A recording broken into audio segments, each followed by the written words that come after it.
여러분, 사랑하는 자녀들과 함께, 어린 자녀와 함께 엘리베이터를 타보신 경험이 있으시지요? 토미 테니 목사님이 쓰신 하나님의 관점이라고 하는 책 앞부분에 그런 재미있는 얘기를 합니다. 목사님의 막내딸이 서너 살쯤 되었을 때 엘리베이터를 같이 타고 가게 되는데 얘가 너무너무 재밌어하고 좋아하는 거예요. 장식도 보고 또 밖에 있는 것도 보고 이러면 좋아하는데 한층 한층 올라가면서 어른들이 한 사람 한 사람 더 들어오게 되니까 나중에는 꽉 차버리게 된 거예요. 그러니까 이 어린 애 키가 작으니까 보이는 거는 어른들 엉덩이밖에 안 보이고 막 답답하고, 그러니까 얘가 아빠에게 그렇게 말합니다. 아빠, 답답해요. 아무것도 안 보여요. 저 좀 안아주세요. 밖에 볼 수 있도록. 그때 아빠가 얼른 그 딸을 안아 올려주자 이 아이는 아빠 키만큼 커지게 돼가지고, 그래서 엘리베이터 안에서 밖의 세계를 보면서 다시 기뻐하더라고 하는 그런 내용을 얘기하고 있으면서, 토미 테니 목사님은 아빠 안아주세요. 잘 보였으면 좋겠어요. 이것이 바로 우리가 하나님께 드리는 기도요, 하나님께 드리는 예배다, 그렇게 말하고 있습니다. 그럼 그렇죠. 사실 한 주간 여러분 세상을 살면서 정말 너무너무 답답한, 어떤 때는 아무것도 보이지 않는, 내일이 보이지 않는 그런 일들을 우리가 얼마나 많이 경험하게 됩니까? 그래서 우리가 오늘 이 어려운 시대 가운데도 주님 앞에 나와서 주님, 나 좀 안아주세요. 주님, 나 좀 꼭 안아서 올려주세요. 내가 하나님의 놀라운 세상을 볼 수 있도록 도와주세요. 그것이 바로 우리의 예배가 아니겠습니까? 토미 테니 목사님이 책에서 예배에 대한 아주 중요한 정의를 내립니다. 설교 노트 1번에 있어요. 예배는 우리 죄악된 인간이 하나님의 품에 안겨 인간의 관점을 하나님의 관점으로 바꾸는 것이다. 여러분, 그렇습니다. 관점이라고 하는 포인트 오브 뷰가 얼마나 중요해요. 그런데 우리가 예배를 통해서 나의 관점을, 나의 고집을 이제는 하나님의 관점으로 바꾸게 되는, 그래서 예배 은혜 받으면 우리가 부르는 찬송이 뭐예요? 세상에 있는 내 영혼이 어떻게 돼요? 하늘의 영광 누리도다.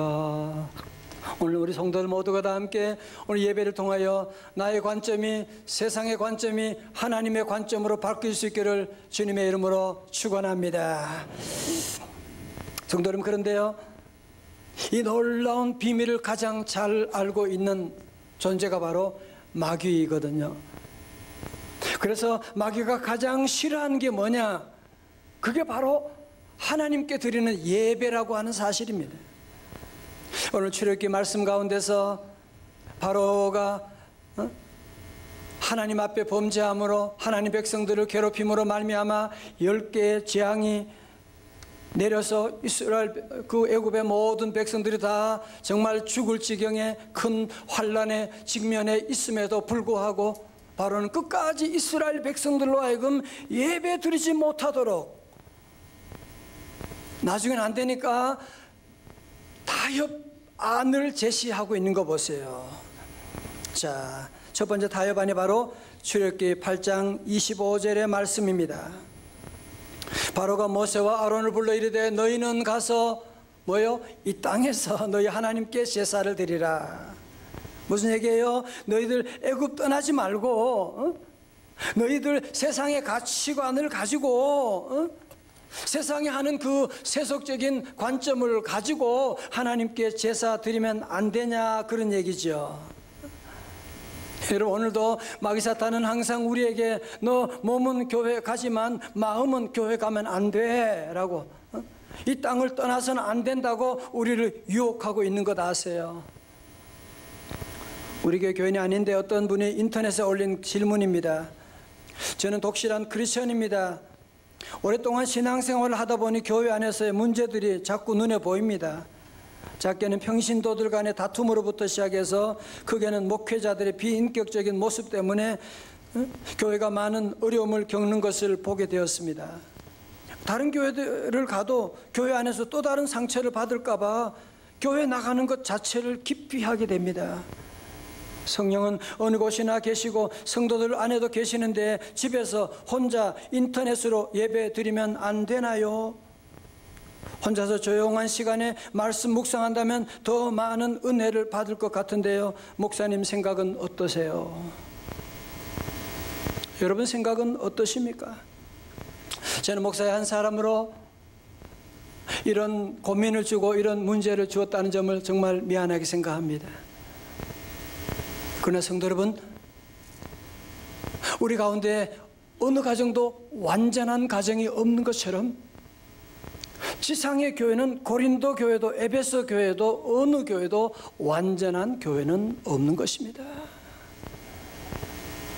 그리고 여러분 장작불 피울 때도 보면 불이 활활 타오르다가도 나무 하나를 끄집어내면 그 잘 타오른 나무도 밖에 내놓으면 얼마 시간만 지나면 그 불이 꺼지게 되고 식어지는 것을 보지 않습니까? 여러분, 그래서 여러분 가운데 믿음이 너무너무 좋은 사람도 정말 은혜 충만한 사람이라고 할지라도 교회와 교제를 단절하게 되고 교회를 떠나게 되면, 아무리 목사도 마찬가지예요. 교회와 단절되면 한 주만 지나게 되면 그의 믿음이 식어지게 되고 그의 믿음이 사라지게 되는 것을 보지 않을 수가 없을 것입니다. 그래서 성경은 히브리서 10장 25절에 우리에게 말씀합니다. 다 같이요, 시작. 모이기를 패하는 어떤 사람들의 습관과 같이 하지 말고 오직 권하여 그날이 가까움을 볼 수 더욱 그리하자. 아멘. 그리 어떻게 하자고요? 더욱 모이기를 힘쓰자고 말씀하는 거죠. 다 같이 아멘. 자, 이런 사단의 유혹에 모세가 바로 유혹에 모세가 어떻게 반응합니까? 출애굽기 8장 26절 상반절에 보면 모세가 이르되 그리함은 부당하나이다, 그렇게 할 수 없습니다 라고 단호하게 거절하고 있는 거 보십시오. 미국 속담에 차선은 최선의 적이다라고 하는 말이 있습니다. 오늘 현대인들은, 오늘 저도 우리 모두는 모든 일에 차선책을 선택하는, 뭐든지 안 하는 건 아닌데 대충 하려고 하는, 사랑도 대충 하려고 하는, 그래서 벌레 중에 가장 못된 벌레가 대충이라고 하는 벌레. 알고 계시나 모르겠네. 성도 여러분, 다른 건 몰라도 사단이 여러분이 예배 드리지 못하도록, 이 땅에서 그냥 대강 예배 드리면 되지, 인터넷으로 예배 드리면 되지 라고 할 때 우리 성도들은 모세처럼 단호하게 노라고 외치셔야 돼요. 우리 예수님도 마귀사탄의 유혹을 받으셨잖아요. 여러분, 마귀사탄의 유혹을 받지 않는 사람이 이 땅에 한 사람도 없어요. 그럴 때 우리 예수님은 유혹 가운데 어떻게 분명하게 주님은 노라고 말씀하신 거예요. 마태복음 4장 10절에 예수께서 말씀하시되 사단아 물러가라, 기록되었으되 주 너의 하나님께 경배하고 다만 그를 섬기라 하였느니라. 아멘. 자, 모세 말을 계속 들어보십시오. 8장 27절입니다. 우리가 사흘길쯤 광야로 들어가서 우리 하나님 여호와께 제사를 드리되 우리에게 명령하시는 대로 하려 하나이다. 자, 여러분 보세요. 사흘이라고 하는 말은 뭐예요?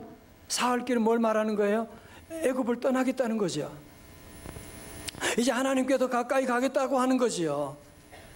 그러면 광야로 들어간다는 말은 무슨 말이에요? 광야는 뭐예요? 빈들이에요. 아무것도 없어요. 애굽에 화려함도 없어요. 거기에는 오직 하나님께만 집중할 수 있는 곳으로 가서 예배를 드리겠다, 그런 말을 하고 있는 것 아니겠습니까? 신학자 C.S. 루이스가 쓴 악마의 편지에 나오는 이야기로, 앞을 보세요. 영국 어떤 신사가 도서관에 가게 됐어요. 도서관에 가서 책 보다가 종교 서적을 보게 되는 거예요. 갑자기 그 마음속에 하나님은 누구시지? 하나님은 나에게 어떤 분이시지? 그런 생각이 들어서 또 생각하려고 책을 찾고 그러는데 갑자기 그때 사탄이 찾아와서 이렇게 속삭였대요. 그런 골치 아픈 생각은 무엇 때문에 하니? 곧 점심시간인데 쓸데없는 생각하지 말고 밥이나 먹어. 그렇게. 여러분, 지금도 우리 가운데도 예배 드리면서도 은혜 받는데 갑자기 그런 생각이 또, 오늘 예배 끝나면 점심은 뭐 먹지? 어디 가지? 애들이 밑에 잘했을까? 당연히 잘했지. 근데 마귀 사탄은요, 항상 예배 가운데 우리 모두가 사흘길 지나서 광야로 들어가는 일을 방해하고, 교회는 나오게 하지만 예배에 집중하지 못하도록 방해하는 것 여러분 알고 계십니까? 여러분 가운데 때로 정말 잠 제대로 주무시 못하고 와서 교회 와서 여러분들이 좀 좋을 수도 있고 괜찮아요. 그러나 습관적으로 여러분이 그러면 이 예배 받은 은혜를 받아야 되는데, 적어도 설교가 시작된 다음에 조는 분은 그건 목사 책임이야. 그러나 설교도 시작하기 전부터 조는 분은 그 여러분 책임이에요. 여러분. 가끔 제가 식당에 가보면 아침부터 음식을 다 차려놓고요, 술 갖다 놓고 자는 사람이 있더라고. 자는 사람이 얼마나 안타까운지 몰라요. 여러분, 예배 시간에 늘 마귀 사탄은 늘 우리가 예배 잘 드리지 못하도록 온갖 여러 가지 방법으로 우리를 유혹할 때 우리 성도들은 사단아 물러갈지어다.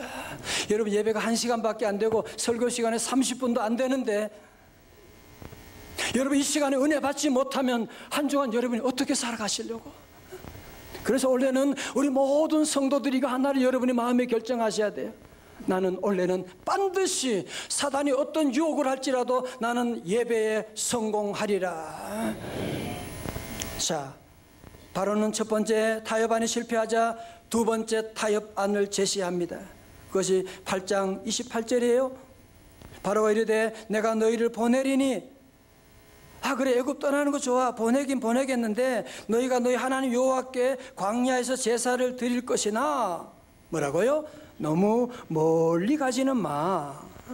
무슨 얘기하는 거예요? 예수 믿어 좋아, 교회 가는 것도 좋아, 그러나 좀 제발 유별나게 믿지는 마.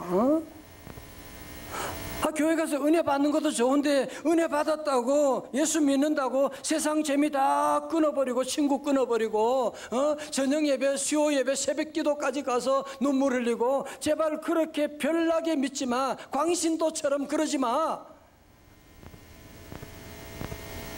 여러분 그런 얘기 많이 들어보지 않으셨습니까?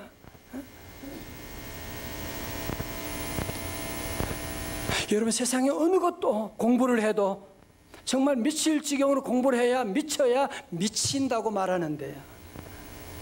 운동하는 사람도 미치도록 여러분이 해야지 운동선수가 될 수가 있는데, 마귀 사탄은 항상 예배 드리는데 대충 드리게 하는. 로마서 12장 2절은 말씀합니다. 너희는 이 세대를 본받지 말고, 다 같이 아멘. 오직 마음을 새롭게 함으로 변화를 받아 하나님의 선하시고 기뻐하시고 온전하신 뜻이 무엇인지 분별하도록 하라. 사랑하는 성도 여러분, 저를 보십시오. 우리 한국교회가 1000만 성도라고 하면서도 왜 이렇게 세상에 영향력을 미치는 것이 아니라 도리어 세상을 걱정하게 하는 그런 교회가 되어버리고 말았습니까? 왜 그래요? 왜 우리가 예배 드리지 않아서 그런 게 아니잖아요. 교회에 다니지 않아서 그런 거 아니잖아요. 교회 가지만 우리는 늘 적당하게, 너무 멀리 가지 않,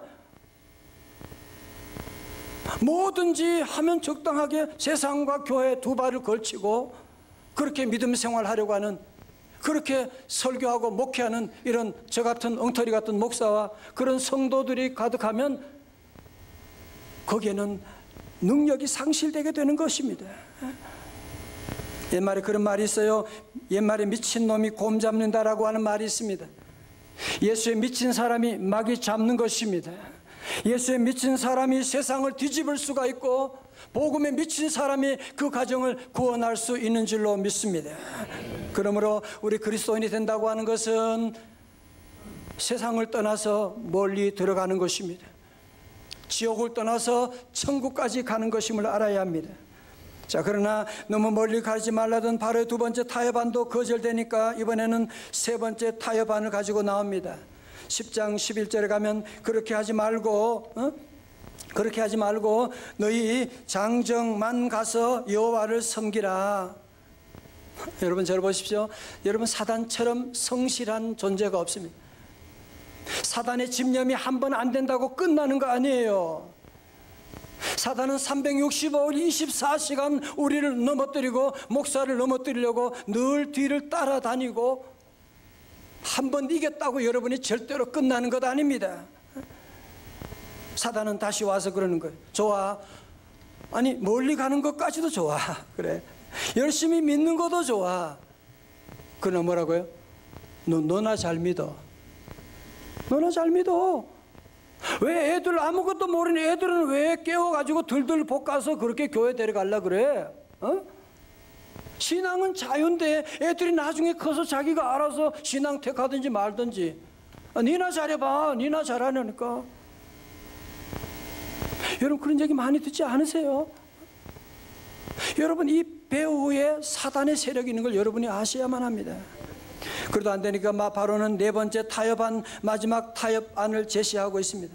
출애굽기 10장 24절입니다. 다 같이요, 시작. 바로가 모세를 불러서 이르되 너희는 가서 여호와를 섬기되 너희의 양과 소는 머물러 두고 너희 어린 것들은 너희와 함께 갈지니라.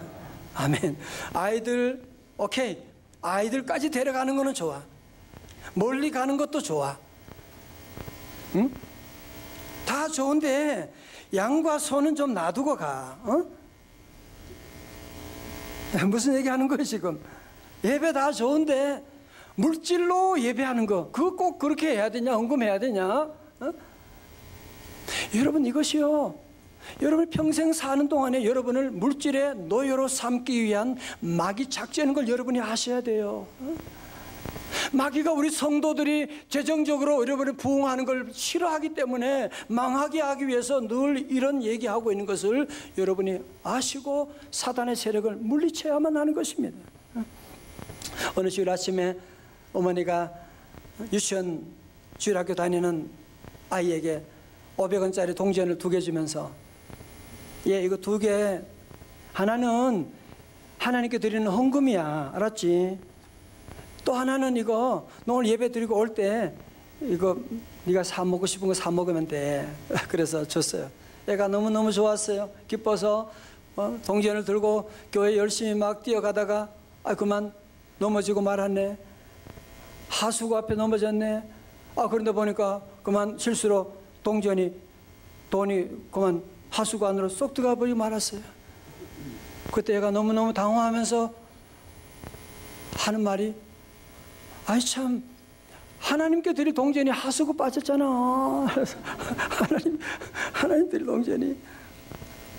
여러분, 우리 교회 주보 보는 것처럼 우리 어린 아이들도요, 우리 교회는 헌금 훈련합니다. 11조 훈련, 헌금 훈련을 하고.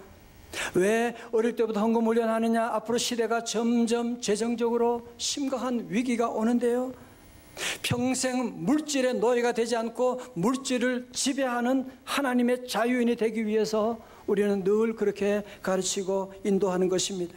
잠언 22장 6절의 말씀입니다. 마땅히 행할 길을 누구에게요? 아이에게 가르치라. 그리하면 늙어도 그것을 떠나지 아니하리라. 다 같이 아멘.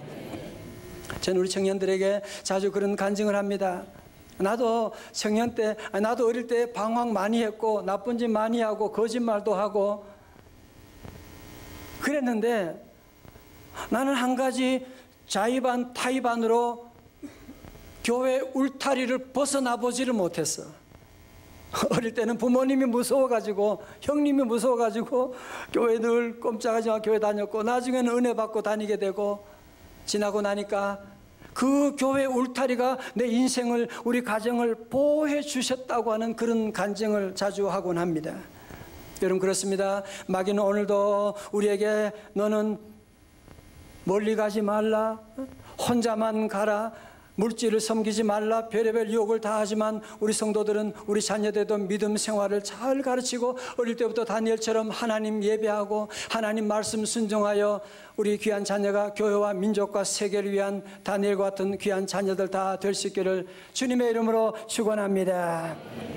저는 지난 주간에 우리 성도들 위해서 기도하며 새벽 기도하는 가운데 마음에 새해를 맞이할 때 우리 성도들이 얼마나 감격 가운데 해피 뉴 이어로 시작했는데, 벌써 열흘도 지나지 않았는데 벌써 얼굴을 보면 벌써 벌써 많은 분들이 그 기쁨이 사라져가는, 왜 그럴까?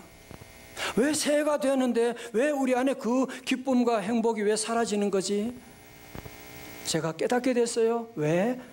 작년에 썼던 그 염려의 안경을 다시 찾아가지고 그 안경을 쓰고 다니는 것을 보게 되어서, 그렇구나. 여러분, 그 염려로 말미암아서 새로운 세상을 아무리 보지만 새롭게 보이지 않는 이유가 거기 있는 것이거든요. 사랑하는 성도 여러분, 우리는 하나님을 믿는 사람들입니다. 하나님은 천지 만물을 창조하신 분이시고 우리는 그분의 자녀인 줄로 믿습니다. 그러므로 우리 성도들은 이 한 해 동안 여러분이 사는 동안에 자꾸 염려, 근심, 걱정은 저 마귀 사탄이 여러분을 망하게 하려고, 여러분에게 병을 가져오게 하려고. 왜? 근심은 뼈를 마르게 하니까. 여러분, 만약에 근심, 염려가 좋은 것이라고 한다면 성경은 항상 염려하라, 쉬지 말고 염려하라, 범사에 염려하라고 하셨을 텐데, 빌립보서 4장 6절도 뭐라고요? 아무것도 염려하지 말고라고 말씀하고 있거든요. 성도 여러분, 전 여러분 모두에게 부탁합니다. 올해는 여러분 삶 가운데 염려할 일이 생기면 얼른 기도하고, 염려 대신에 여러분이 원래 이 한 가지만 여러분이 마음에 결단할 수 있기를 바랍니다. 그게 뭐냐? 나는 2019년에 예배에 성공하리라. 다 같이, 나는 예배에 성공하리라. 아멘. 이것이 여러분이 어떻게 보면 참 위험한 순종일 수가 있어요. 어떻게 그렇게 예배 드릴 수 있느냐고 말할 수 있을지 모르지만, 여러분이 이 한 가지만 여러분이 성공하고 나가게 되면 여러분이 받는 축복 걱정할 게 하나도 없어요. 제가 어제 우리 교우들 다 문자로 보내드렸죠. 시편 23편 6절입니다. 다 같이요, 시작. 내 평생에 선하심과 인자하심이 반드시 나를 따르리니 내가 여호와의 집에 영원히 살리로다. 아멘. 세상 사람들은 다 성공을 따라가잖아요. 돈을 따라가잖아요. 인기를 따라가잖아요. 행복 따라서 세계 여행을 떠나고 할지 모르지만 거기에는 행복이 없는 것입니다. 우리 성도들은 여호와 하나님을 믿고 하나님께 예배드리고 여호와 하나님을 따라가게 되면 내 평생의 선하심과 인자하심이 뭐라고요? 반드시. 우리 성도는 원래 예수 이름으로 반드시 잘 될 줄로 믿습니다. 여러분, 이 믿음을 가지고 원래 이 말씀을 여러분이 외우시고 나가고, 오늘 새 첫 번째 성찬 주일입니다. 새가 되면 우리 성도들이 안수기도 받는 것 귀한 줄 알고 안수기도도 받지요. 여러분, 오늘 이 시간 성찬은 안수기 어떤 면에서 그것과는 비교할 수 없는 주님의 살과 피를 우리에게 주시는 예식입니다. 여러분, 초대교회 생각해 보세요. 2000년 전에 거기에 무슨 성경책이 있어요? 교회 건물이 있어요? 무슨 조직이 있어요? 아무것도 없지만 저들은 한 가지 있었어요. 성찬 예식이 있었어요. 그 예식을 통하여 저들은 주님이 나와 함께 하시고 주님의 내 안에 계심을 저들은 임재를 체험하게 되고, 그러면서 저들은 이 대로마 제국을 뒤엎는 놀라운 역사가 나타나게 된 것입니다. 이 시간들이 모든 사랑하는 성도 여러분, 우리가 새해를 시작하지만 우리 마음에 새로움이 없고 아직까지도 염려와 근심으로 우리 안에 가득 차 있다면 어두움은 빛으로만 물리칠 수가 있습니다. 이 시간 우리 귀한 성만찬을 받기 전에 먼저 한번 통성으로 기도하는 시간 갖기를 원합니다.